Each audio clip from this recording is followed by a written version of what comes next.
Bonsoir à toutes et à tous. Est-ce que vous m'entendez? J'ai pas besoin de forcer plus ma voix, là, ça va?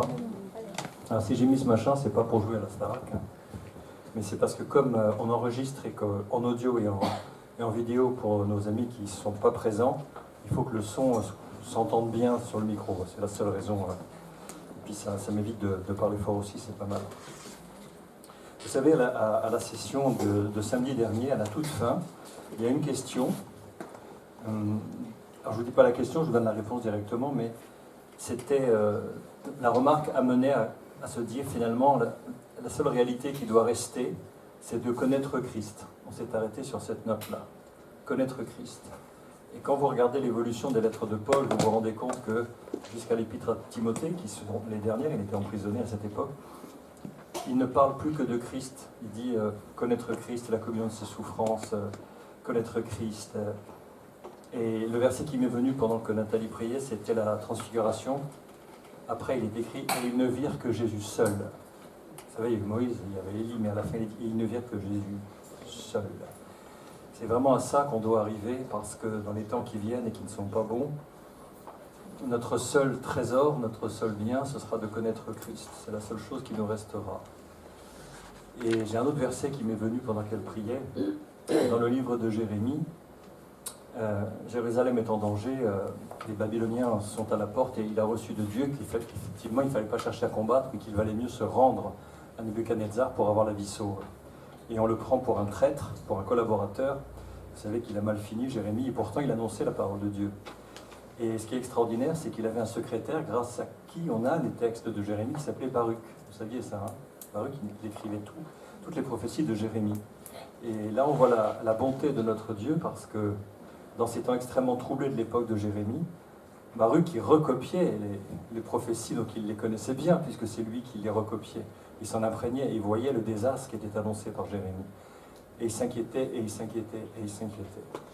Et à un moment, le Seigneur dépêche Jérémie pour parler à son secrétaire. Il dit « Dis à Baruch, de ma part, est-ce le temps pour toi de t'inquiéter de ci, de là ?» Il lui explique que tout va être sans dessus dessous. Il lui dit « Et je te donne ta vie pour butin dans tous les lieux où tu iras. » On va probablement arriver dans des temps, la seule chose qui nous restera vraiment, c'est notre intimité avec Christ. C'est une chose de connaître quelqu'un qui connaît le Christ, c'en est une autre de le connaître vraiment personnellement. C'est le but de ce parcours. Alors je voudrais régler en préambule quelques points pratiques.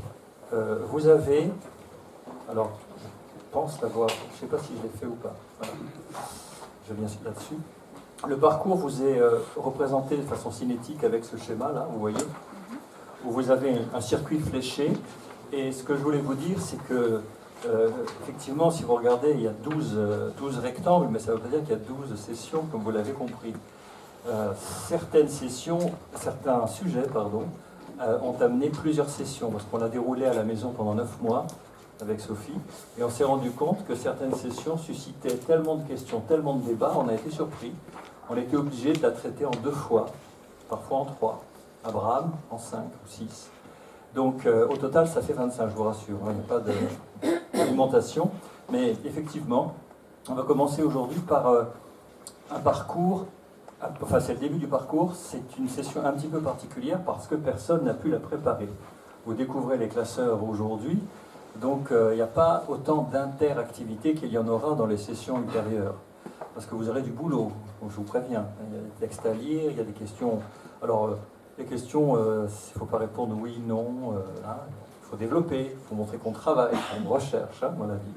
Donc aujourd'hui, cette session a une teneur un petit peu particulière. Donc je vais probablement parler plus que dans les autres sessions, mais je vous solliciterai quand même régulièrement. Donc vous voyez, ça c'est le parcours. Ensuite, je vous ai placé ici dans le préambule comment décoder les différentes conventions d'écriture. Alors je pense que beaucoup parmi vous les connaissent, mais je ne pense pas inutile de les repréciser. Vous avez vu, quand vous avez Genèse 3 et le petit 15, ça veut dire Genèse chapitre 3 verset 15. Quand vous avez Genèse 3, 15, 17, 21, ce sont les versets 15 et 17 et 21, mais pas ceux qu'il y a entre. 15 à tirer 21, ça veut dire de 15 à 21 inclus. Et 21 avec SS, qu'est-ce que ça veut dire? Et suivant, en général, jusqu'à la fin du chapitre. est plus rare, le 3.21a, dans le cas d'un verset long qui peut être constitué de 2 ou 3 phrases, on indique par là qu'on souhaite identifier la première partie du verset, mais c'est plutôt rare. Voilà. Je vous recommande fortement aussi de lire la partie sur la constitution de l'Ancien et du Nouveau Testament. Donc pour vous, ce sont les pages 5, 6, 7 et 8 que nous n'allons pas étudier maintenant, c'est juste une introduction. Et nous allons réellement commencer, page 9, avec « Pourquoi Jésus-Christ est-il au centre de toute la Bible ?» La réponse, il y en a plusieurs, hein. Mais déjà dans la première diapositive, si nous lisons les 2 versets qui nous sont présentés ici, je commence par l'épître aux Hébreux à droite, que je lis. Après avoir autrefois, à plusieurs reprises et de plusieurs manières, parlé à nos pères par les prophètes, Dieu, dans ces derniers temps, nous a parlé par le Fils. Que comprenez-vous quand vous entendez ça? Il y a 2 idées majeures qui ressortent de cette première partie de verset. Si vous imaginiez que vous alliez être tranquille en disant « ouais, il va commencer à dérouler, tout ça », ratez. Alors, 2 points importants, saillants, qui sortent de ce première citation. Il y a 2 points importants. Le Seigneur nous a parlé. Le Seigneur n'est jamais resté muet. Si vous regardez bien, le Seigneur n'est jamais resté muet. Il a toujours parlé. On va parler des 7 promulgations à un moment dans le parcours, vous verrez. Le Seigneur n'a jamais été muet. Et c'est le but aussi de ce parcours. Vous allez voir que Jésus-Christ est partout présent dans la Bible. Partout. Depuis les premiers versets de la Genèse. J'ai une autre question que je n'avais pas prévu de vous poser, mais je vous la pose. À votre avis, quelle est la première prophétie annonciatrice du Christ? Où est-ce qu'on la trouve?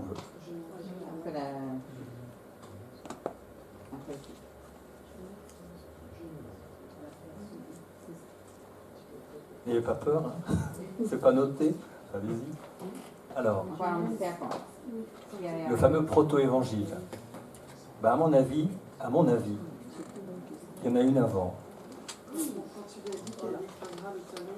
Alors c'est ce que dit Émilie, ce qu'on appelle le proto-évangile. Je mettrai l'inimitié entre toi et la femme, entre sa postérité, etc. C'est pas qu'ils ont l'ombre à notre. Alors, c'est que la lumière fut, à mon avis. Je vais dire pourquoi.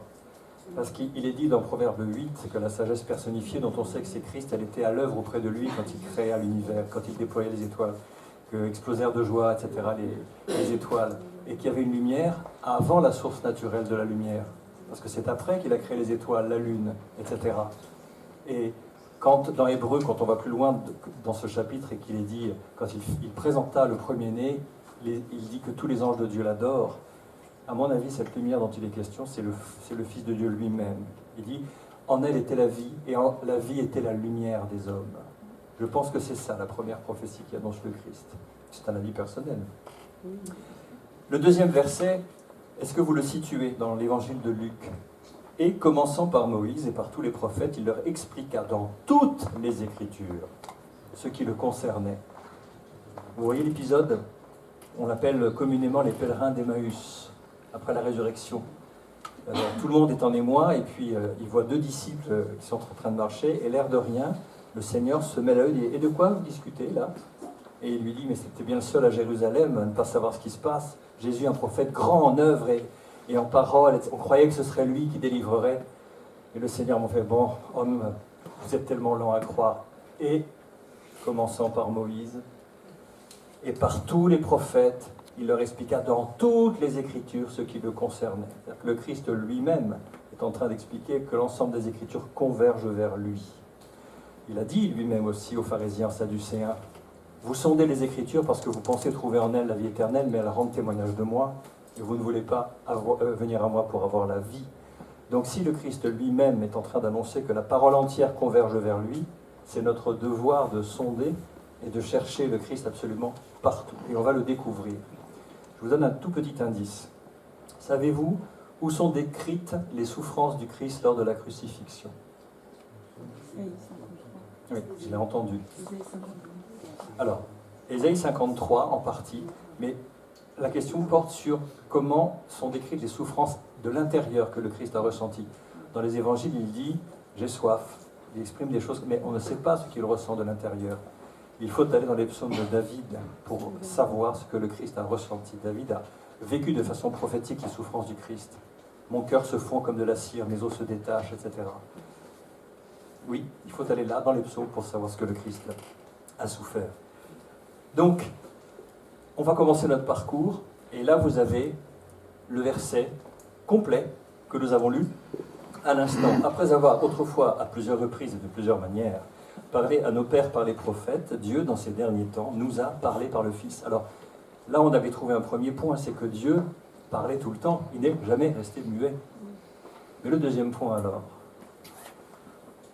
le deuxième point, c'est que le Christ, c'est le dernier mot de Dieu. Il n'y aura rien au-dessus. Il ne peut pas faire plus. C'est pour ça que si on rejette le Christ, il n'y a pas de plan B. Il s'est présenté en personne avec son Fils. Il n'y a pas de parole plus élevée, plus dense, plus extraordinaire, plus majestueuse. Le terme n'est pas de moi, c'est un livre de Derek Prince qui dit « Le dernier mot de Dieu, c'est le Christ. C'est le Christ. » Il l'a établi héritier de toutes choses. Par lui aussi, il a créé l'univers. Le Fils est le reflet de sa gloire et l'empreinte de sa personne, et il soutient toutes choses par sa parole puissante. Il a fait la purification des péchés et s'est assis à la droite de la majesté divine dans les lieux très hauts. Alors dans ce passage, si vous regardez dans votre guide, vous avez plusieurs points. On a dans ce passage l'existence éternelle du Christ, sa divinité, sa royauté, l'incarnation, la rédemption, donc le rachat de l'humanité et le pardon des fautes, la résurrection et l'ascension. Il y a tout ça dans le verset qui est dans mon dos. Alors vous allez enquêter. Son existence éternelle, sa divinité. Quelles sont les parties de ce verset qui indiquent cette réalité? Regardez bien. Il y en a plusieurs. S'il a créé l'univers, il est préexistant à l'univers, déjà. Première chose. Sa divinité. Cette partie du verset peut aussi l'illustrer, c'est vrai, mais il y en a une autre. Il y en a plusieurs autres. La majesté divine. Alors ça, je pensais plutôt à la royauté. Parce qu'en fait, il est dit de lui qu'il s'est assis à la droite de la majesté divine dans les lieux très hauts. Mais c'est assis où ça? Il est flottant dans les... Comment? Alors, à la droite de Dieu, oui, mais... Certes. Mais quand on dit qu'il s'est assis à la droite, on l'entend souvent dans le Nouveau Testament. Il s'est assis sur le trône de Dieu. Vous lisez dans la parole de Dieu, il n'y a pas deux trônes. Hein. Il n'y a pas un trône pour le Père et un trône pour le Fils. Hein. Vous ne trouverez jamais ça. Il y a un seul trône où le Fils est à la droite du Père. Donc en général, ceux qui trônent, ce sont les rois. Et l'incarnation, il y a au moins 3 indications. Ben oui. Le fait qu'il est le reflet de sa gloire et l'empreinte de sa personne. Est-ce que vous pouvez me citer comme ça un verset de l'évangile de Jean qui indique exactement ça? Dans la bouche du Christ lui-même, il a dit lui-même qu'il était finalement le reflet de la gloire de Dieu et l'empreinte de sa personne. Est-ce qu'il vous vient à la mémoire celui-là? Tu m'as vu, tu as vu mon père. Exactement. Je suis avec vous depuis si longtemps, Philippe, et tu ne m'as pas connu, mais celui qui m'a vu a vu le Père. Comment dis-tu, montre-nous le Père et cela nous suffit? Ne crois-tu pas que le Père est en moi et que je suis dans le Père? Et puis, un peu triste, à la fin, il dit, au moins croyez à cause de ses œuvres, de tous les miracles que je fais. Donc oui, il est effectivement le reflet de sa gloire et l'empreinte de sa personne. Il y en a un deuxième dans l'évangile, dans les épîtres de Jean. Personne n'a jamais vu Dieu. Le Fils qui est dans le sein du Père est celui qui l'a fait connaître. Et alors pour l'incarnation, il y a ça, et puis le fait de faire la purification des péchés, il a fallu qu'il soit parfaitement homme pour être notre représentant à la croix. C'est l'idée de l'incarnation. Et ce même verset nous parle de la rédemption. Alors vous savez, le terme, la purification des péchés, quand un juif du temps de Jésus entendait ça, ça lui parlait très clairement. Alors, si quelqu'un a une Bible, qui a sa Bible, tiens? Yes. Bon, ça va. Nathalie, tu relèves les noms de ceux qui n'ont pas de Bible. Alors, J'ai un micro là. Est-ce qu'on peut lire Lévitique 14, les 3 premiers versets?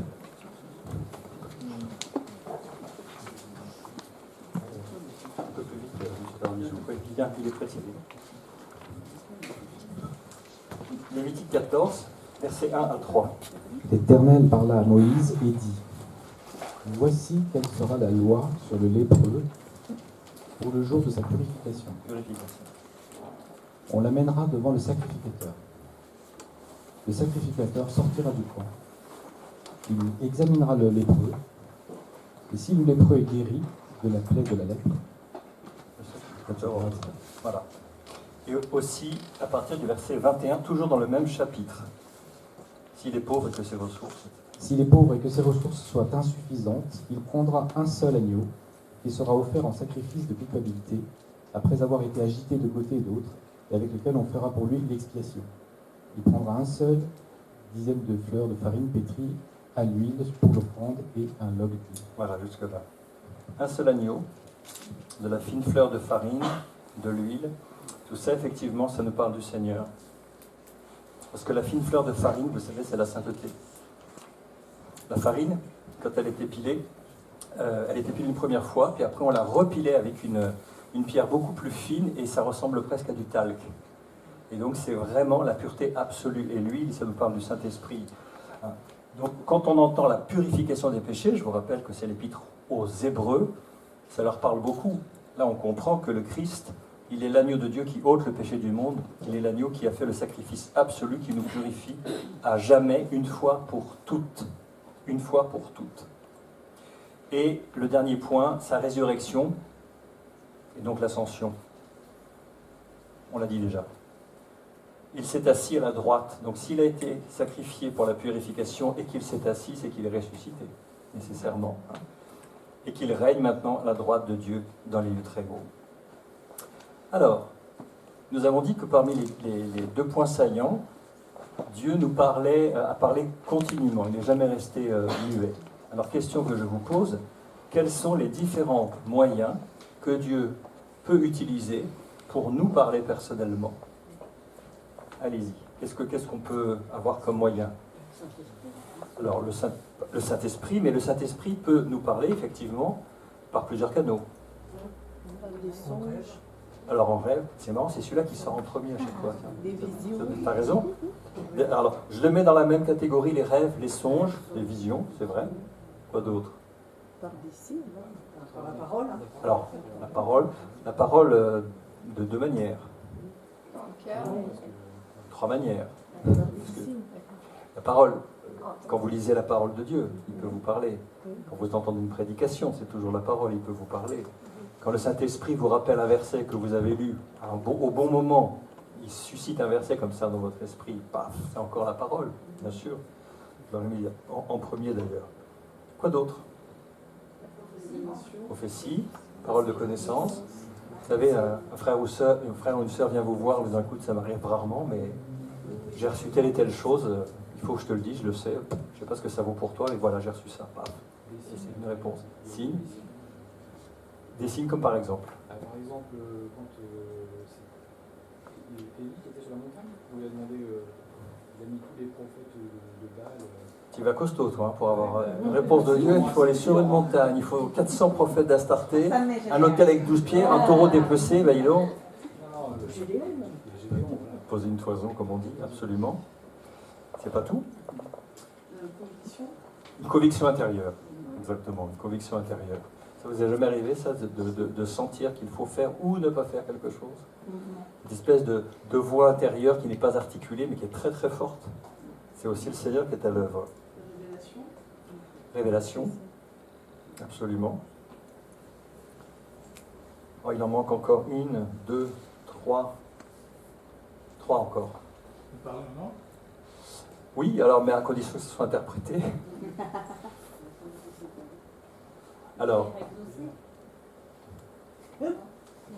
oui, moui, on va dire nouï. Alors il y en a une qu'on n'aime pas du tout, hein, pour que Dieu nous parle. Qui peut nous parler par des épreuves. Quand on est un peu dur d'oreille, vous savez. Quelqu'un a dit que l'épreuve, c'était le porte-voix de Dieu. Quand il a du mal à se faire entendre, qu'il doit nous arrêter de temps en temps. Une épreuve, ça nous fait penser au verset qui dit « Arrêtez et sachez que je suis Dieu ». Donc l'épreuve, oui. La science, la création aussi. Yes, la nature, la création. Si vous regardez attentivement dans toute la Bible, le nombre de comparaisons qu'il y a, les enseignements qu'il y a, ne serait-ce que dans les paraboles du Seigneur, j'ai réfléchi et je me suis dit, finalement, toutes les comparaisons qu'il y a dans la parole de Dieu sont liées à la création parce que la création, elle dure. Si nous disons, ah bah tiens, c'était blanc comme je sais pas, comme de la chaux. Peut-être que dans 100 ans, on ne fera plus de la chaux. Mais la neige, il y en aura toujours. Et rouge comme le sang.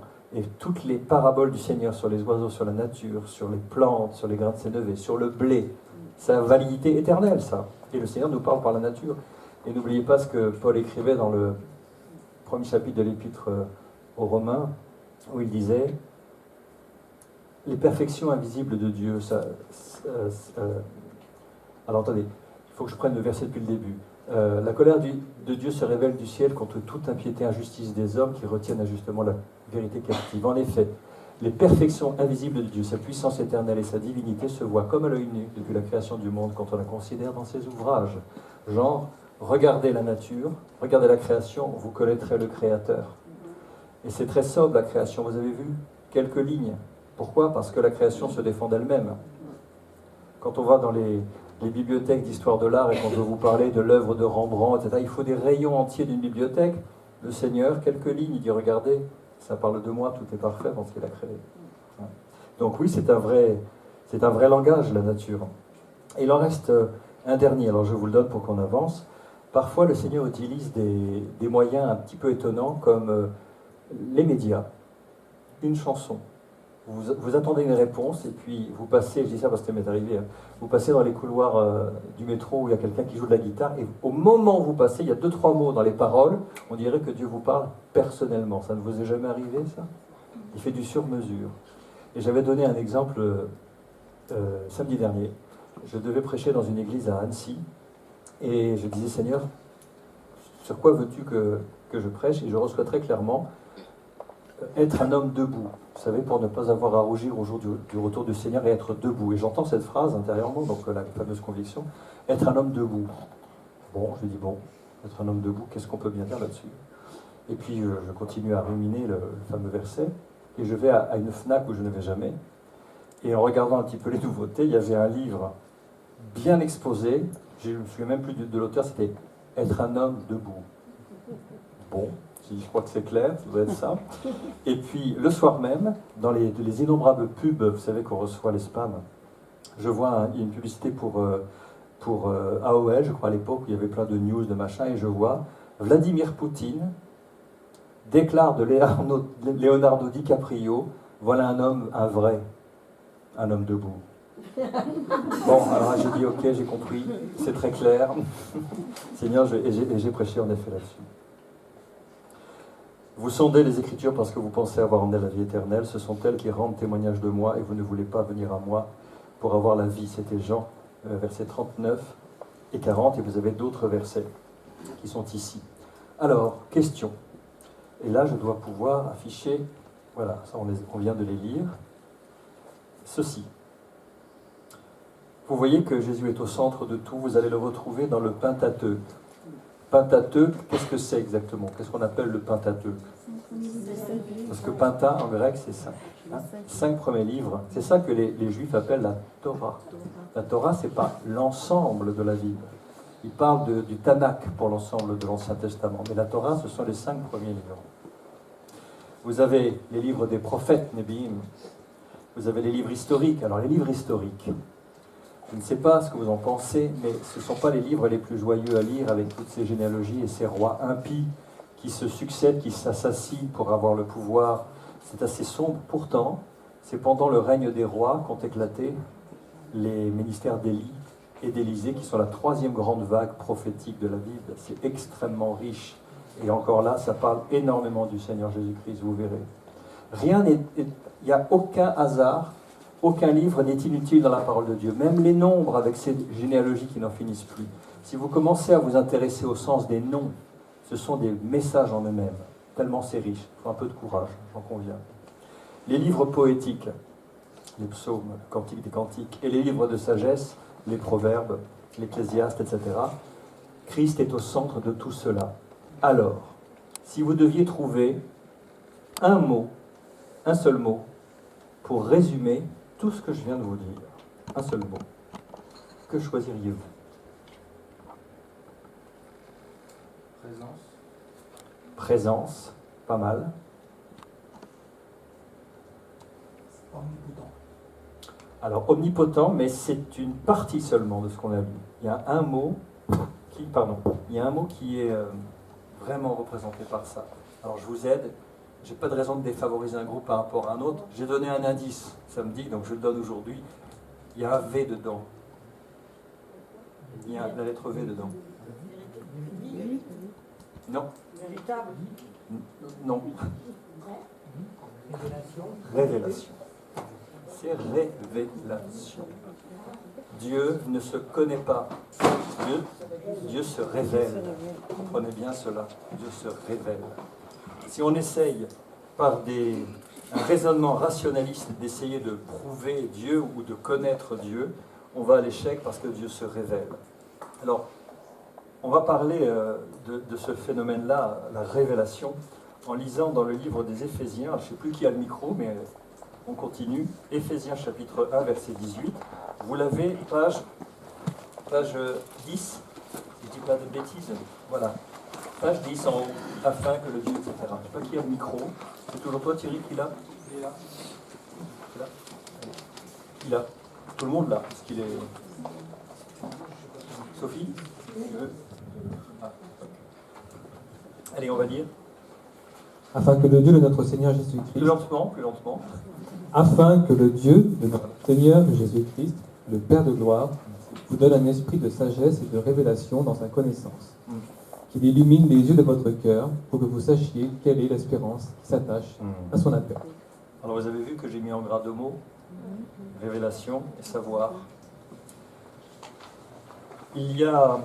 On va voir dans la deuxième session, notre deuxième rencontre, on va parler du jardin d'Éden et de ce fameux arbre de la connaissance du bien et du mal. Vous allez vous rendre compte qu'effectivement, on ne peut pas connaître Dieu par ce biais-là, mais on le connaît quand il se révèle. Et ça, c'est quelque chose qu'il faut intégrer, demander simplement au Seigneur de se révéler à vous. On ne peut pas croire qu'on connaît Dieu, personne, mais il se révèle, il se plaît à se révéler, et le Christ est sa révélation absolue. Donc plus vous creuserez la personne de Christ, plus vous entretiendrez une relation profonde avec lui, plus il va se révéler. Et il est impossible, je dis bien impossible, d'être face à un Christ qui se révèle sans en être bouleversé. Vos vies doivent être bouleversées. Quand on rencontre le Christ, on est bouleversé. Regardez dans les évangiles. Et quand il se révèle à quelqu'un, cette personne peut-elle dire qu'elle connaît Dieu? On apprend à connaître Dieu progressivement, mais on connaît en partie pour le moment. Mais le peu que l'on...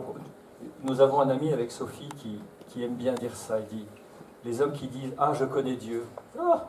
C'est un ami africain, il est vraiment sensationnel. Il dit, ils connaissent 1 mètre cube de l'océan, ils disent « Je connais l'océan ». Est-ce qu'une sardine... Est-ce qu'une sardine peut dire « Je connais l'océan » Je ne veux pas vous comparer à des sardines, hein, mais c'est ça en fait. Hein.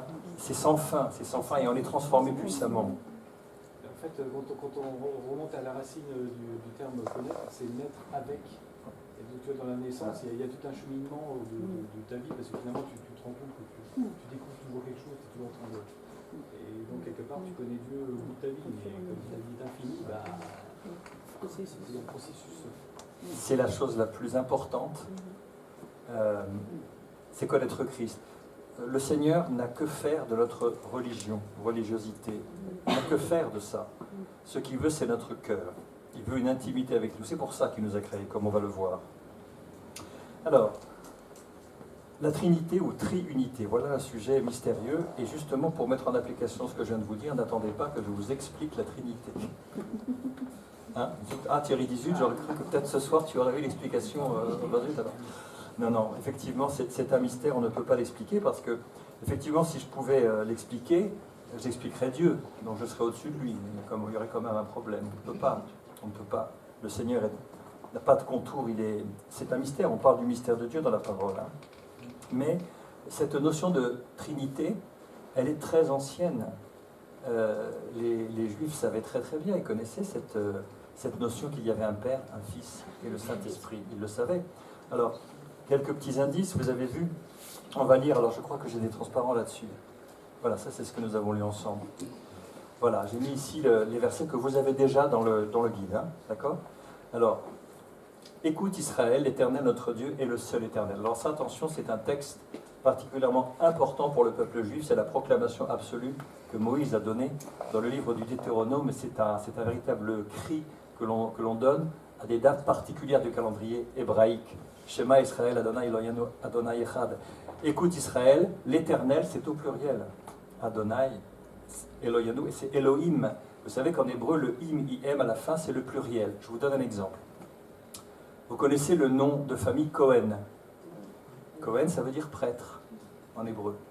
Les Kohenim, ce sont les prêtres qui officiaient dans le temple. Les Lévites, si vous voulez. Kohenim. Donc Cohen, un prêtre. Kohenim, des prêtres. Et bien là, c'est Elohim, c'est un pluriel. Mais il est suivi d'un verbe au singulier.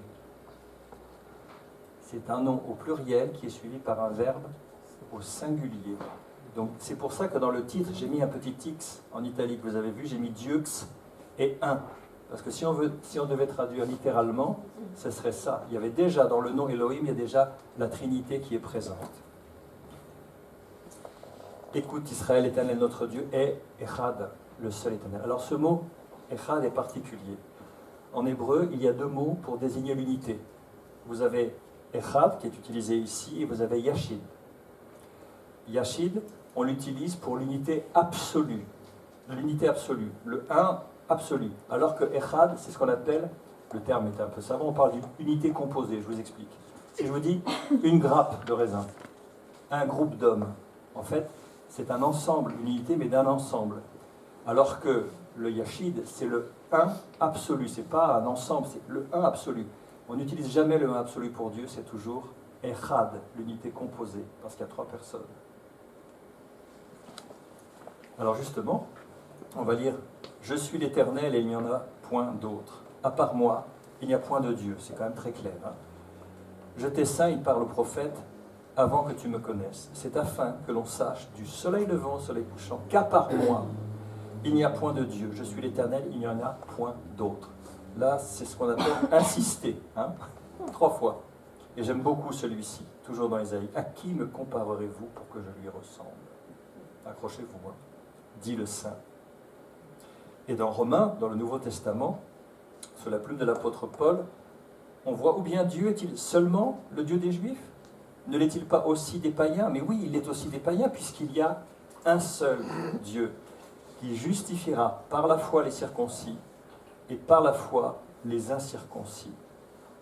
Et le dernier que nous avons vu il n'y a pas très longtemps, quand on avait vu le parcours sur l'épître de Jacques, vous vous rappelez de ce verset? Tu crois qu'il y a un seul Dieu? Tu fais bien.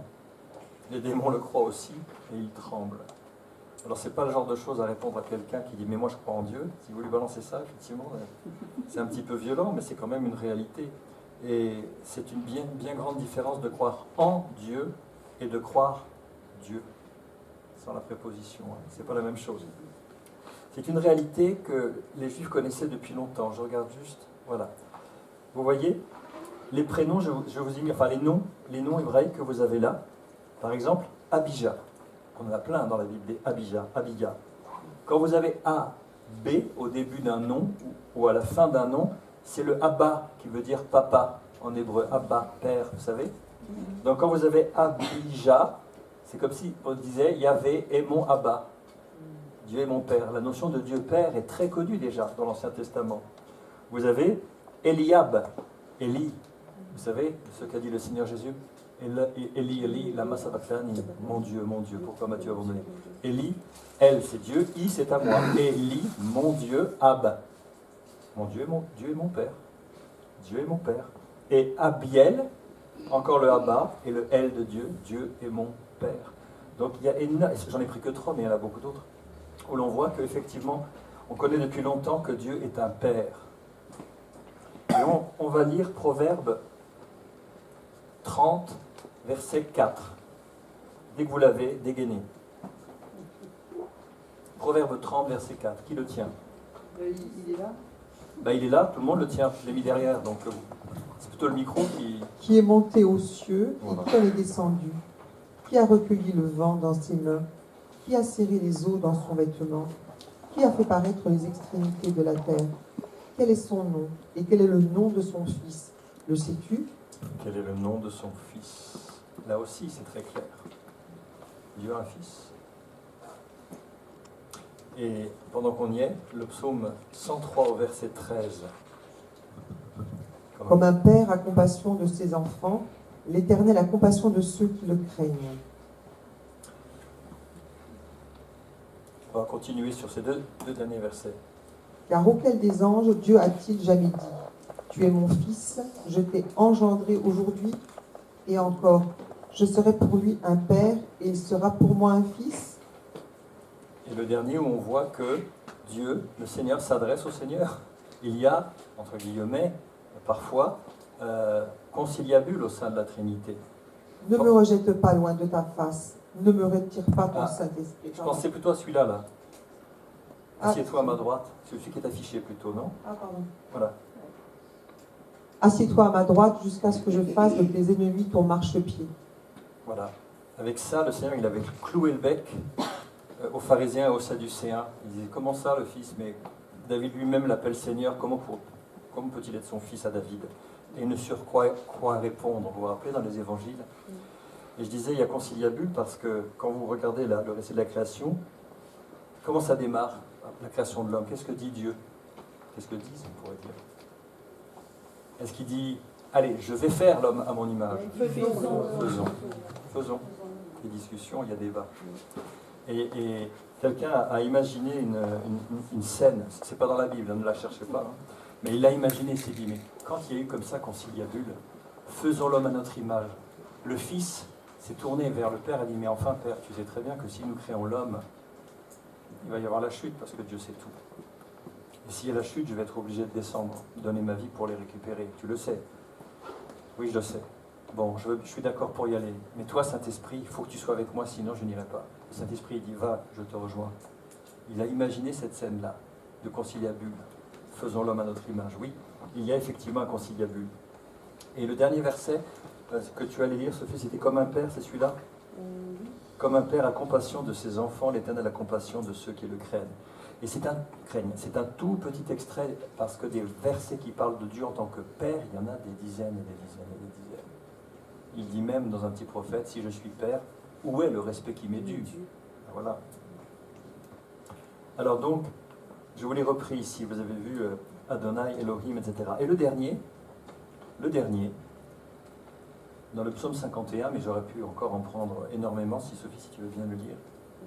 Ne me rejette pas loin de ta face, ne me retire pas ton Saint-Esprit. Voilà, ton Esprit Saint. Ton esprit. Alors, L'Esprit Saint, pardon, c'est pareil, je pense. la Ruach, qui est un nom féminin en hébreu. Je l'ai choisi, celui-là, parmi des centaines qui parlent de l'Esprit, mais parce que là, c'est quand même David qui parle de sa relation au Saint-Esprit, de façon personnelle. Là, ne me retire pas ton Esprit Saint. Et vous savez, le psaume 51, dans quelles circonstances il a été écrit? Qui le sait? Tu veux le dire? Oui, par rapport à l'adultère avec Bathsheba. Bah voilà. On voit David qui a déjà un certain âge. Il devrait être sur le champ de bataille. Et il est dit qu'il se lève de son lit en plein après-midi. Donc il est en plein relâchement. C'est pas bon ça. Et il traîne sur ses palais. Puis en contrebas, il voit cette femme qui prend son bain. Comme disait Billy Graham, on n'est pas responsable du premier regard, mais on l'est du second. Il est tombé dessus, il n'a pas fait exprès, mais le deuxième, c'était intentionnel. Et c'est là que les ennuis ont commencé. Et vous connaissez l'histoire, il a une relation intime avec cette femme, elle est tombée enceinte, et là, le roi était très, très embarrassé. Il a fait revenir du front Uri, qui était son époux, en espérant qu'il dorme avec elle, comme ça il aurait dit, l'enfant est de Uri. Et Uri, c'était un vrai soldat valeureux, il a dit, non, comment ça, mes hommes, ils sont en train de crapahuter dans la boue sous la tente, et moi je dormirai? Pas question. Alors David s'est dit, zut, Plan B, je vais le saouler. Et il l'a fait boire. Rien à faire, il n'a pas voulu dormir avec sa femme. Et bien, dernière histoire, il s'est dit, bon, je dirais quand même que c'est lui, je vais le faire tuer pendant la guerre, comme ça. Pas de témoin, il n'y a plus de témoin, il n'y a plus de problème. Seulement un témoin, il y en avait un. Le témoin qui est dans les cieux est fidèle, il lui envoie Nathan, vous savez. Et Nathan lui raconte la petite histoire d'un homme qui n'avait qu'une petite brebis qu'il chérissait, alors qu'un autre homme très riche et très puissant avait des troupeaux entiers. Et quand il a reçu un de ses invités, le riche est allé prendre la brebis du pauvre, alors qu'il aurait pu prendre dans son troupeau. Et là, David, il a un coup de sang, en disant, cet homme, il devra rendre 7 brebis, alors que la loi dit 3 seulement. Et Nathan lui dit, cet homme, c'est toi. Et là, tout de suite, il a compris ce qu'il a fait. Il a compris. Et Dieu lui dit, je t'avais tout donné, je t'avais donné des femmes en abondance, et si ça n'avait pas été assez, j'en avais encore rajouté. Pourquoi tu fais cela? Et il s'est effondré dans la repentance, et il a composé ce psaume, justement. Et vous avez vu, ce qui est extraordinaire, c'est que, qu'est-ce qu'il ne veut pas perdre? Sa réputation, son trône, c'est l'intimité avec Dieu, qu'il ne veut surtout pas perdre. Il y en a un autre qui s'est repenti, mais avec des larmes de crocodile, c'était Saül. Quand il lui dit, quand il attrape Samuel et que le manteau se déchire, il lui dit, je déchirerai la royauté de dessus toi comme ce manteau. Et il supplie de le pardonner, mais à cause de sa réputation par rapport à ses troupes, il n'a rien à faire finalement de Dieu. Alors que là, c'est vraiment sincère. Ne me retire pas ton Esprit Saint. Donc vous voyez, le Père, le Fils, le Saint-Esprit, ce n'est pas une invention du Nouveau Testament. C'est très, très, très connu. D'ailleurs, dans le livre de Daniel, il y a un moment, le livre de Daniel c'est un livre très prophétique, et vous savez, il est question à un moment qu'au bout de 1260 jours, un Messie sera retranché. Je ne sais pas si ça vous évoque quelque chose, mais texto, il est écrit, un Messie, un Mashiach, sera retranché. Et ça tombe pile quand on regarde la chronologie des événements, que vous ajoutez l'unité de temps, vous arrivez pile à la crucifixion du Christ. C'est pour cette raison qu'il est interdit de lire ce verset dans les synagogues.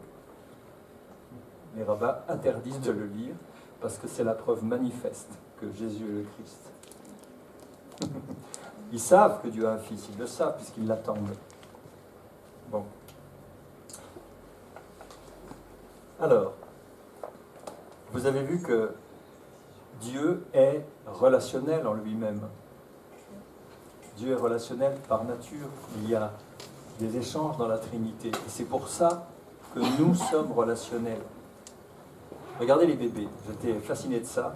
Dans le métro, de temps en temps, dans les transports, vous avez des mamans ou des papas avec des petits, mais vraiment tout petits, qui sont dans la poussette, là. Et c'est très facile. Dès que vous accrochez leur regard, ils veulent tout de suite communiquer avec vous. Ils ne vous connaissent pas. Mais tout de suite, ils vous regardent. Alors moi, je me cache derrière mon chapeau, je leur fais des grimaces, tout ça. Et tout de suite, ils communiquent et puis ils regardent leur père pour dire, t'as vu, monsieur, il est rigolo. Et on est fait comme ça. On est... Pourquoi tu rigoles, Nathalie? Mais c'est vrai. On est communicant. Et c'est de Dieu que l'on tient cela. Alors justement, le Seigneur, voilà, regardez. Regardez bien, parce qu'après, j'ai un travail à vous faire, mais pas pour ce soir, pour mercredi prochain. Il y a, dans la parole de Dieu, des tas de versets qu'on appelle des versets trinitaires. Qu'est-ce que c'est qu'un verset trinitaire? C'est un verset dans lequel figurent le Père, le Fils et le Saint-Esprit. Alors là, je vais vous en donner 4 exemples, mais pour mercredi prochain, vous devrez m'en trouver au moins un autre. Ancien, plus difficile. Je crois que c'est aller plutôt dans le Nouveau Testament, mais un verset trinitaire pour la semaine prochaine. D'accord? Alors voilà quelques exemples. En ce moment même, Jésus tressaillit de joie par le Saint-Esprit et dit, je te loue, Père. Vous avez Jésus, le Saint-Esprit et le Père qui sont en train de communiquer. Je te loue, Père, Seigneur du ciel et de la terre, de ce que tu vas cacher ces choses aux sages et aux intelligents, et de ce que tu les as révélées aux enfants. Oui, Père, je te loue de ce que tu l'as voulu ainsi. Donc là, d'ailleurs, on a une illustration que Dieu ne se connaît pas. Je trouve ça extraordinaire, la parole du Christ. La même parole, un enfant la comprend et la met en pratique, et les théologiens qui y vont avec orgueil rationaliste butent dessus sans vraiment encore comprendre. C'est extraordinaire avec la parole de Dieu qui fasse ça. Donc là, vous avez la Trinité. Matthieu 28. Allez, alors celui-là, je l'ai fait exprès parce qu'il est tellement facile. Voilà, je vous laisse les difficiles à trouver. Allez, faites de toutes les nations des disciples, les baptisant au nom du Père, du Fils et du Saint-Esprit. Encore un autre, Éphésiens. Béni soit Dieu, béni soit le Dieu et Père de notre Seigneur Jésus-Christ, qui nous a bénis de toute bénédiction spirituelle dans les lieux célestes en Christ. Là, vous avez encore une fois la Trinité. Vous avez compris le principe? Bon, alors, pour la semaine prochaine, un verset trinitaire. Si vous en trouvez deux, je les prends aussi. Formidable. Et un petit dernier, toujours dans l'épître aux Éphésiens, un peu plus loin, dans le même chapitre. Je ne cesse de rendre grâce pour vous. Je fais mention de vous dans mes prières, afin que le Dieu de notre Seigneur Jésus-Christ, le Père de gloire, vous donne un esprit de sagesse et de révélation dans sa connaissance. Vous avez vu? De révélation dans sa connaissance. C'est par la révélation qu'on obtient la connaissance. Dans celui-là, à l'esprit, le fait que entre guillemets soit pas majuscule, enfin, ça m'a certainement. Tu vois ce que je veux dire par la. De qui tient-on notre esprit? Qui communique avec notre esprit? C'est le Comme un Saint-Esprit. comportement, quoi. Et il souffla sur eux en leur disant, recevez le Saint-Esprit. Dans Jean, le Saint-Esprit que le Père enverra en mon nom vous rappellera toutes choses, vous enseignera tout ce que je vous ai dit. C'est la personne du Saint-Esprit qui vit en nous. Oui, mais dans ce passage, c'est pas explicite. Donc, C'est pas explicite, mais les majuscules n'existent pas en grec. Oui, Enfin, oui, en grec oui. si, mais pas dans le texte. Voilà. Ça laisse un esprit Dieu. Oui, mais il faudrait vraiment voir dans le grec s'il y a l'article. Il faudrait voir. Je vous donnerai la réponse tout à l'heure, je vais regarder. Mais tu devras quand même trouver un verset trinitaire. Voilà. Alors, il y a une question que peut-être vous vous êtes déjà posée. Moi, je m'en pose plein, mais parfois j'arrête parce que ça me cause des vertiges physiques. Hein. Tellement quand on commence à réfléchir, pourquoi Dieu nous a-t-il créés alors qu'il n'avait besoin de rien, ni de personne? Il se suffit à lui-même, il éclate dans sa gloire, Dieu est... Regardez ces versets que nous avons dans Job. Dieu parle, de qui suis-je le débiteur? Je le paierai. Sous le ciel, tout m'appartient. L'argent est à moi et l'or est à moi, dit l'Éternel des armées. Alors ça, c'est un tout petit rappel, mais quand nous faisons les offrandes au Seigneur, nous ne faisons que lui rendre ce qu'il nous a donné. Hein. On ne possède rien, nous sommes juste des gestionnaires de ce que Dieu nous confie. Hein. Et le troisième est plus important que les deux premiers, à mon sens. Qu'ai-je besoin de l'encens qui vient de Séba, du roseau aromatique d'un pays lointain? Vos holocaustes ne me plaisent point, et vos sacrifices ne me sont point agréables. Qu'est-ce qu'on peut comprendre de cela? Qu'est-ce que vous comprenez? Qu'est-ce que le Seigneur veut exprimer par ce verset-là? Qu'est-ce que vous comprenez? Le meilleur sacrifice, c'est nous-mêmes, c'est pas forcément ce que l'on a, puisque c'est pas à nous. Oui, c'est tout à fait vrai. Le Seigneur n'a rien à faire des rites, de la religiosité. Il s'en fiche complètement, on ne l'impressionne pas avec ça. Ce qu'il veut, c'est notre cœur. Et justement, dans le livre de Jérémie, un peu plus loin, il y a un passage, alors là, il n'est pas en transparent, là. Enfin, en transparent, c'est un truc de vieux, ça. En slide. Ah oui, j'ai commencé avec ça. Voilà. Failli, là. Mes collègues me le rappellent suffisamment. Bon. Alors, Jérémie 7, verset 22. Je vous l'ai lu, écoutez bien. Car je n'ai point parlé avec vos pères, et je ne leur ai donné aucun ordre le jour où je les ai fait sortir du pays d'Égypte au sujet des holocaustes et des sacrifices. C'est venu après, avec Moïse. Avec le Lévitique, c'est après. Il dit, mais au moment où je vous ai fait sortir d'Égypte et que vous avez quitté l'esclavage pour me suivre, je n'ai donné aucun ordre sur les rituels, les holocaustes, les sacrifices. Mais voici l'ordre que je leur ai donné. Écoutez ma voix, et je serai votre Dieu, et vous serez mon peuple. Marchez dans toutes les voies que je vous prescris, afin que vous soyez heureux.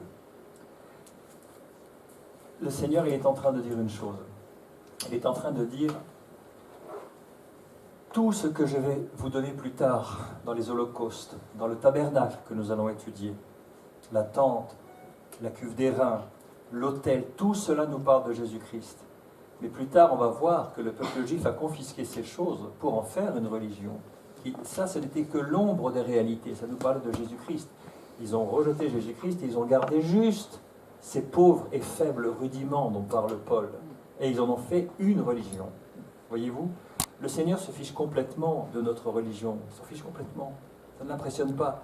Il le dit dans les Proverbes, mon fils, ma fille, donne-moi ton cœur et que tu te plaises dans mes voies. Exactement ce qu'il a dit à l'époque au peuple d'Israël. Donc ça, c'était bien antérieur à tout ce qui était dans le Lévitique et autres. C'est notre cœur que le Seigneur veut, rien d'autre. Le reste, vous savez. Alors, quelle est l'atmosphère qu'il y a dans la Trinité? Qu'est-ce qu'on peut imaginer? Qu'est-ce qui se passe dans la Trinité? Il y a beaucoup d'amour, beaucoup de gloire, beaucoup de sainteté, beaucoup d'honneur, où on voit que le Père et le Fils, mutuellement, s'aiment, se glorifient, s'honorent, etc. Alors, quelques versets, vous les connaissez bien évidemment, dans Jean 3, 35. Allez, qui le lit? Allez. Et même, voilà. Le Père aime le Fils et il a tout remis en sa main. Il a tout remis en sa main. Car le Père aime le Fils et il lui montre tout ce que lui-même fait.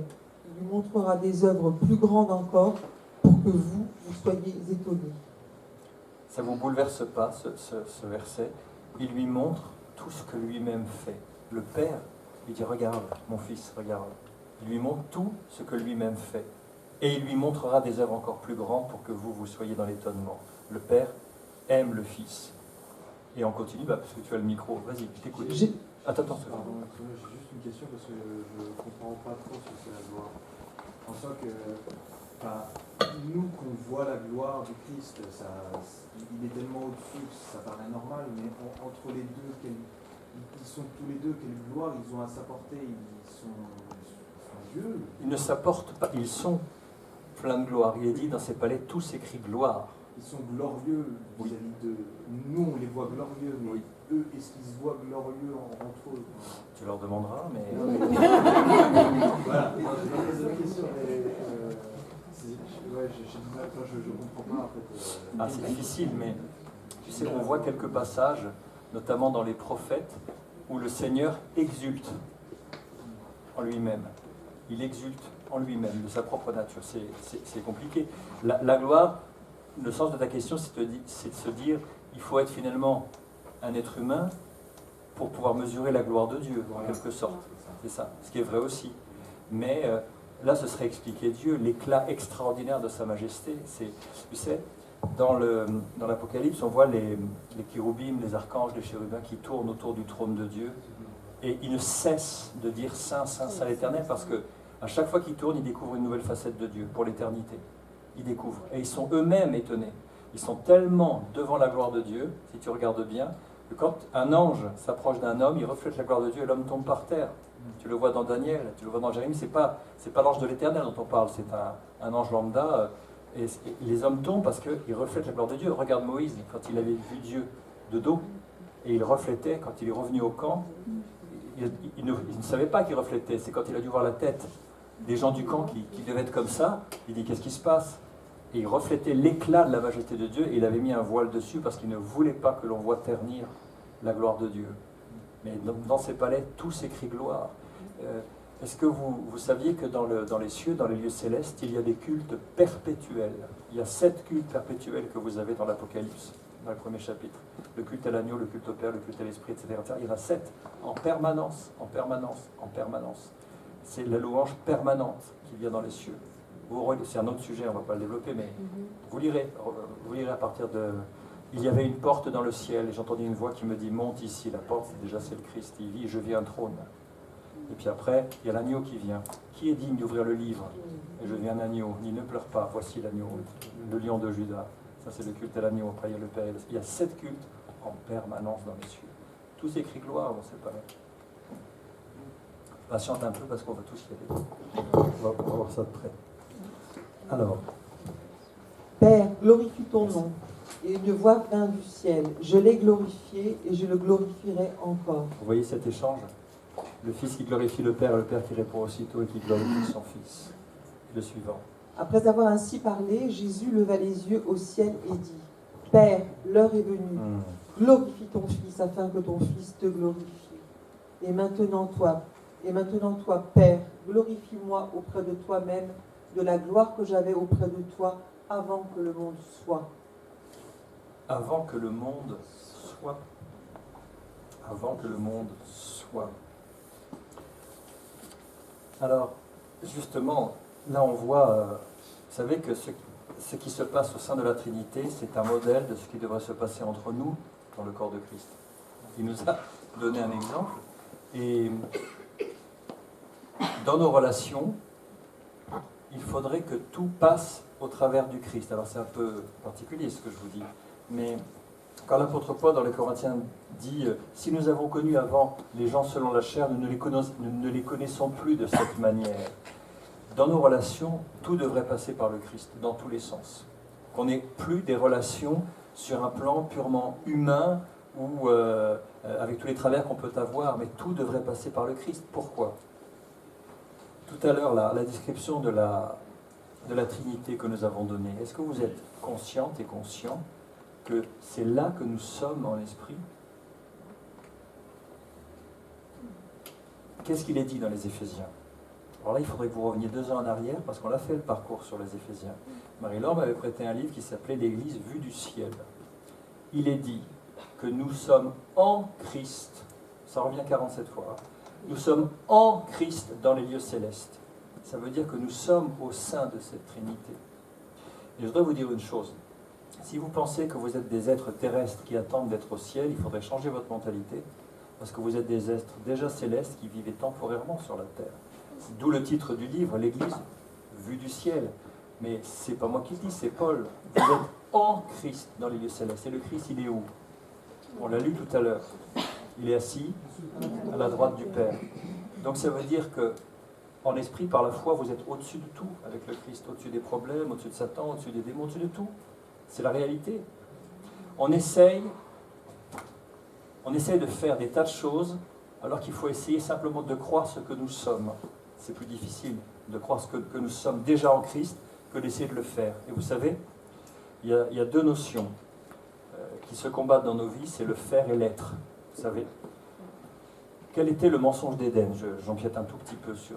Qu'est-ce qu'a dit le serpent? Il a dit, goûtez de l'arbre, faites ceci et vous serez comme Dieu.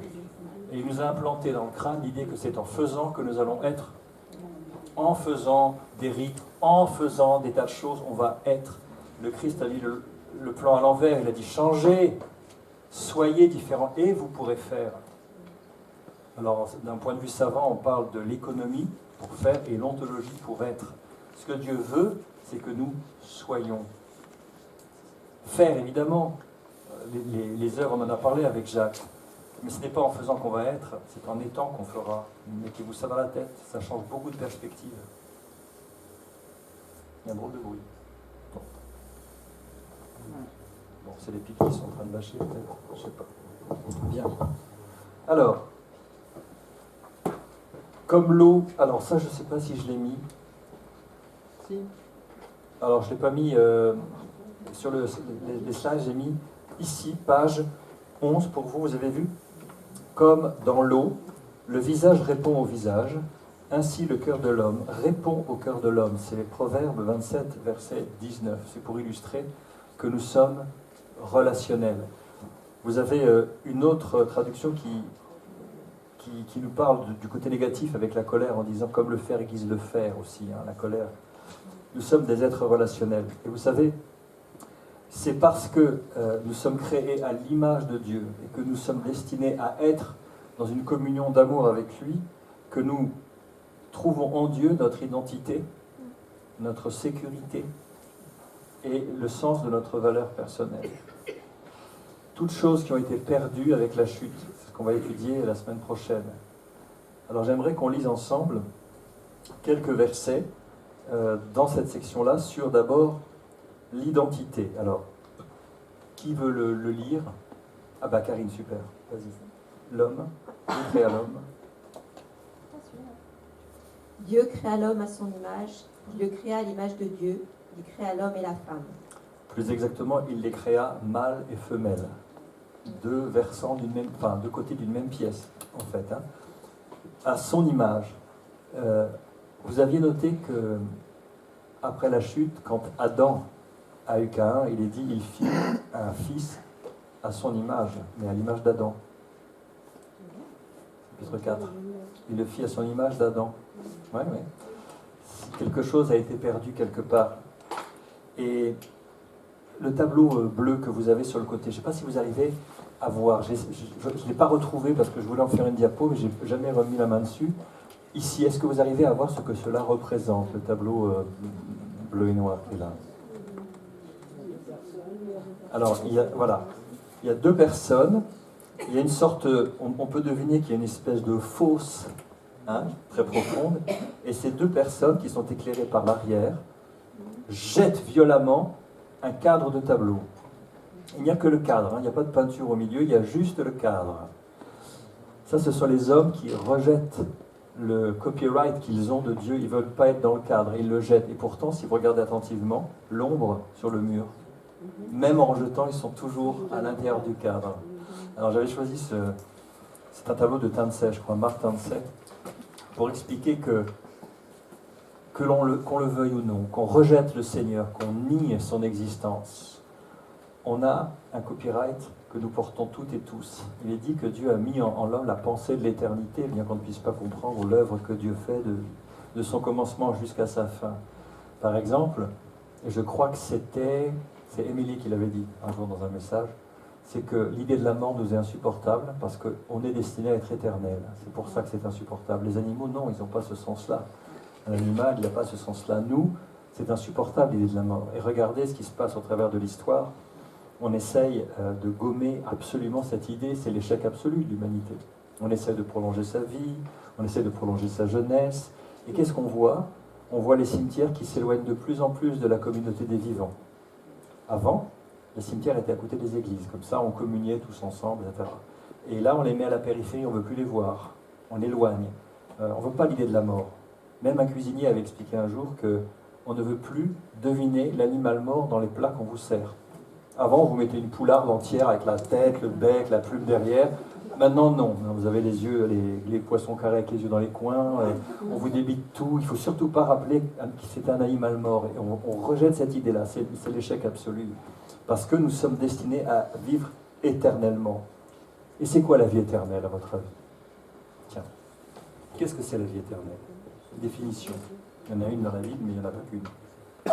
Qu'est-ce que la vie éternelle? Voilà, la vie éternelle, c'est qu'ils te connaissent, toi, le seul vrai Dieu, et celui que tu as envoyé, Jésus-Christ.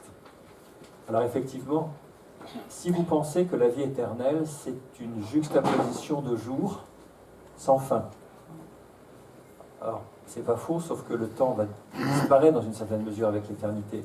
Mais aviez-vous pensé au côté incorruptibilité? Ce qui est éternel, c'est ce qui est incorruptible.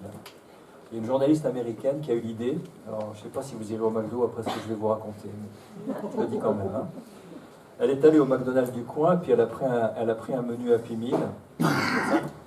Elle a pris une assiette dans sa cuisine, elle a posé le hamburger dessus avec les frites, et elle a mis un appareil photo sur pied comme ici, et elle a pris une photo par jour pendant 9 mois. Et en fait, il n'y a eu aucune pourriture, aucune moisissure, rien. 9 mois. Alors elle a dit, effectivement, le steak au milieu, il a un petit peu rétréci, mais il n'y a pas eu de pigment de moisissure ni sur le pain, ni sur les frites, ni sur la viande. Alors ça vous donne une toute petite idée de la quantité de conservateurs et de cochonneries qu'il doit y avoir dans ces trucs-là. D'ailleurs, les gens des pompes funèbres disent qu'aujourd'hui, les corps se décomposent beaucoup plus longtemps qu'avant parce qu'on ingère des conservateurs tout au long de notre vie. Alors pourquoi j'ai pris le virage par le McDonald's, c'est un peu étrange, mais quelque chose qui ne se corrompt pas est éternel. Et donc la vie de Dieu, c'est ça l'éternité, c'est l'essence même de Dieu, l'incorruptibilité. Réfléchissez à ça. Il y a un deuxième verset, Karine, Romains 8, verset 29. Car ceux qu'il a connus d'avance, il les a aussi prédestinés à être semblables à l'image de son Fils, afin que son Fils soit le premier-né de plusieurs frères. Voilà. Il y avait l'image de Dieu au départ. Quelque chose a été perdu avec la chute et le Christ reprend l'histoire là où elle s'est arrêtée. Lui, il est le deuxième Adam, il est l'exemple parfait de ce que Dieu avait en tête en créant l'homme. il reprend l'histoire à l'endroit où elle s'est arrêtée. C'est pas merveilleux ça? C'est pas extraordinaire? Et il est le premier-né, il a ouvert la route. Et c'est pour ça qu'il est l'exemple absolu. Donc notre identité, on ne l'obtient qu'en Dieu. Qu'en Dieu. Sa sécurité. Karine. Mon bienfaiteur est ma forteresse, ma haute retraite et mon libérateur, mon bouclier, celui qui est mon refuge. Voilà, le psaume 144, verset 2. Alors il y en a plein évidemment, mais je crois que c'est le verset où il y a le plus de qualificatifs qui nous parle de la sécurité que l'on trouve en Dieu. Et le sens de sa valeur personnelle. Je te loue. Je te loue de ce que je suis une créature si merveilleuse. Tes œuvres sont admirables et mon âme le reconnaît bien. Et le suivant. Seulement, voici ce que j'ai trouvé, c'est que Dieu a fait les hommes droits, mais ils ont cherché beaucoup de détours. Bien. Alors ça m'amène à une réflexion importante. Si vous vous considérez comme des pauvres pécheurs, vous n'avez pas compris l'œuvre que Christ a faite pour vous. Parce que si vous dites que vous êtes pécheur par nature, ça veut dire que Dieu vous a créé pécheur, que votre essence, c'est d'être pécheur. Or non, vous avez été créé à l'image de Dieu. Le péché est venu comme une péripétie, mais vous ne l'êtes pas par nature. Vous n'êtes pas des pécheurs par nature. Est-ce que c'est bien compris pour tout le monde? Vous êtes à l'image de Dieu. C'est ça votre essence réelle et profonde. Le péché défigure tout ça, mais il est venu après. Est-ce qu'on est d'accord là-dessus? C'est très important. Bien. Dieu a fait les hommes droits, mais ils ont cherché beaucoup de détours. J'aime beaucoup cela. Et comme je vous le disais, ce verset de l'Ecclésiaste, Dieu a fait toutes choses belles en son temps. Il n'arrêtait pas de dire c'est bon, c'est bon, c'est bon. Et cela a été bon. Et l'homme, cela est très bon. Même il a mis dans le cœur la pensée de l'éternité, bien que l'homme ne puisse pas saisir l'œuvre que Dieu fait depuis son commencement jusqu'à la fin. Vous avez remarqué que les gens qui se disent athées sont ceux qui blasphèment le plus? Vous n'avez pas remarqué ça? Ils disent que Dieu n'existe pas, mais ne cessent de s'adresser à lui. Merveilleux. Alors j'ai un exercice, mais c'est une question de rapidité. D'accord? Il faut être extrêmement rapide, vous allez répondre aux questions. Qui est Florent Pagny? C'est plutôt par là. J'ai un peu la stéréo là où je suis. Je dirais que c'est plutôt de côté d'Anna là-bas. Cyril Lignac. Alors, il est d'abord cuisinier. Et Johnny Depp. Acteur. Là, vous avez tous faux. Vous avez tous faux. Tout est faux. Et non, pourquoi? Regardez. La question c'est qui ils sont. Vous m'avez répondu ce qu'ils font. Et oui. Alors, sur le petit post-it qui est à côté, vous allez prendre votre crayon et vous allez écrire « Vous n'êtes pas ce que vous faites ». J'aime bien, c'est le passage que je préfère. Parce que tout le monde se plante. Non. Qui sait qui sont ces gens? Il n'y a que Dieu qui le sache vraiment. Qui ils sont profondément? C'est quoi leur identité profonde? C'est pas ce qu'ils font. Parce que ça veut dire que, par exemple, si vous êtes ce que vous faites, quand vous changez de boulot, vous devenez quelqu'un d'autre alors. C'est ça que ça veut dire. Ou encore, si vous misez tout dans votre travail, le jour où vous êtes retraité, tout s'effondre alors. Heureusement que ce n'est pas le cas. C'est le Seigneur qui nous donne notre identité véritable. C'est lui seul qui sait qui nous sommes. Et c'est lui qui révèle ça en nous. C'est pas... Regardez les problèmes d'identité qu'il peut y avoir dans le monde aujourd'hui, c'est terrifiant. Le nombre de personnes qui ne savent pas qui elles sont véritablement. Voilà. Alors, pourquoi avoir créé l'homme? Je pense en fait que l'amour de Dieu est tellement vaste qu'il a souhaité l'étendre à des créatures. Il en avait tellement. Il s'est dit, je vais l'étendre à des créatures. Et tous ces versets, je crois que vous les connaissez largement. Celui qui n'aime pas n'a pas connu Dieu, car Dieu est amour. Il est bien écrit, Dieu est amour et non pas Dieu a de l'amour. C'est pas la même chose. C'est sa nature profonde, c'est l'amour chez Dieu. Et nous avons connu l'amour que Dieu a pour nous, et nous y avons cru. Dieu est amour. Et celui qui demeure dans l'amour demeure en Dieu. Et Dieu demeure en lui. Quelle promesse. Et dans l'Ancien Testament, parce que ça, effectivement, c'est le Nouveau, mais il y a des paroles très fortes de Dieu qui a des cris, des élans d'amour vis-à-vis de son peuple, et de tristesse aussi, comme un je ne sais pas, un amant éconduit, parce que tu as du prix à mes yeux, parce que tu es honoré et que je t'aime. Je donne des hommes à ta place et des peuples pour ta vie, dans Ésaïe. Et ce verset, je crois qu'on le connaît à peu près toutes et tous. De loin, l'Éternel se montre à moi. Je t'aime d'un amour éternel. C'est pourquoi je te conserve ma bonté. Dieu ne peut pas faire autrement que d'aimer, parce que c'est sa nature. Quand les montagnes s'éloigneraient, quand les collines chancelleraient, mon amour ne s'éloignera pas de toi. Et mon alliance de paix ne chancellera pas, dit l'Éternel qui a compassion de toi. On en a même fait un cantique de celui-ci, vous le connaissez? Quand les montagnes s'éloigneraient. Je vous parle d'un temps que les moins de 20 ans ne peuvent pas connaître. Bon, bref. Oui, il a été repris. Voilà. J'ai abandonné ma maison, j'ai délaissé mon héritage, j'ai livré l'objet de mon amour aux mains de ses ennemis. Dans Jérémie, c'est Babylone. Et Jésus, comme le Père m'a aimé, je vous ai aussi aimé, demeurez dans mon amour. C'est pour ça que l'apôtre Jean reprenait ça en disant celui qui demeure dans l'amour demeure dans le Père et le Père demeure en lui. Il ne fait que sortir les paroles du Christ. Et vous savez que dans les écrits des pères de l'Église, on a quelques témoignages de l'apôtre Jean vers la fin. Il n'avait plus toute sa tête, mais il ne disait plus qu'une chose, il ne parlait plus que de l'amour de Dieu. Il ne pouvait plus lui faire parler d'autre chose que de ça, que de l'amour, et ça ressort dans ses épîtres. C'est ce qui retient. Et vous savez la caractéristique particulière, enfin il y en a plusieurs, de Jean, l'apôtre Jean. C'est lui qui était le plus proche du Seigneur, il était sur son sein. C'est lui qui était le premier au tombeau. Il a dépassé Pierre, il a couru, c'est lui qui l'a vu en premier. C'est lui qui est resté au pied de la croix alors qu'ils sont tous partis. C'est à lui que Jésus a confié Marie. Et c'est le seul qui n'est pas mort en martyr. C'est celui qui était le plus proche du Seigneur. C'est ça qu'on doit être nous. Ok. Alors, pourquoi le Christ est-il au centre de toute la Bible? Vous avez page... C'est 12, hein, c'est bien ça. Vous avez des versets, et surtout le petit schéma, je vous l'explique, la petite flèche. Alors c'est écrit petit, pardonnez-moi, je n'ai pas pu la faire plus grande. Vous avez une flèche qui représente le temps. Vous avez l'infini d'un côté, l'infini de l'autre, l'éternité. Et puis, on voit sur la première case, dès avant la fondation du monde. Vous voyez le premier rectangle, dès avant la fondation du monde. Après, j'ai écrit au commencement Dieu, le fameux Bereshit, Bara Elohim du livre de la Genèse. Et ici, vous avez entre accolades l'œuvre de Christ, la croix, et il y a écrit mais maintenant.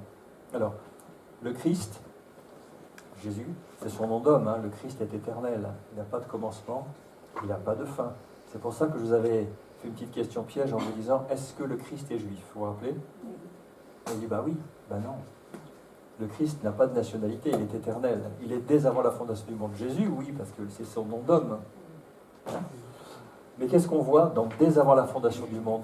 Le Seigneur n'a pas commencé à se mettre à l'œuvre avec l'arrivée de Jésus-Christ incarné. Il avait déjà un plan de toute éternité. Est-ce que vous vous rendez compte de ce que ça veut dire qu'on était dans sa pensée dès avant la fondation du monde? Enfin, moi, j'y arrive pas. Je vous le dis, si vous y arrivez, je suis content pour vous. Moi, je n'arrive pas à concevoir ça. Il nous connaissait toutes et tous. Avant même de déployer les planètes, il y a quelqu'un qui a dit à propos du psaume 139, est-ce que vous vous rendez compte que pour chacune et chacun de nous, Dieu a des pensées qui sont plus nombreuses que les grains de sable au bord de la mer. Il imagine des milliards de plans, des milliards de possibilités pour nos vies individuelles. Vous vous rendez compte de ce que ça veut dire? Alors on va lire le premier verset qui est sous le titre « Christ est dans la pensée de Dieu de toute éternité » et « Alors le roi dira » Qui a le micro et qui veut s'y coller? Allez. Qui d'autre? Allez, Nathalie, regarde au lieu de... Hein, je te vois, tiens. Ça bavarde. C'est dissipé. Tu vois, il faudrait lire tous les versets pour la peine. Alors le roi dira à ceux qui seront... Tu vois le refaire? Voilà. Oui, j'ai vu.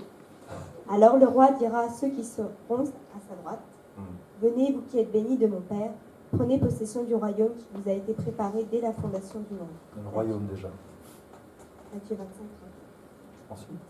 Père, je veux que là où je suis, ce que tu m'as donné soit aussi avec moi, afin qu'ils voient ma gloire, la gloire que tu m'as donnée, parce que tu m'as aimé avant la fondation du monde. Tu m'as aimé avant la fondation du Jean monde. 17, 24.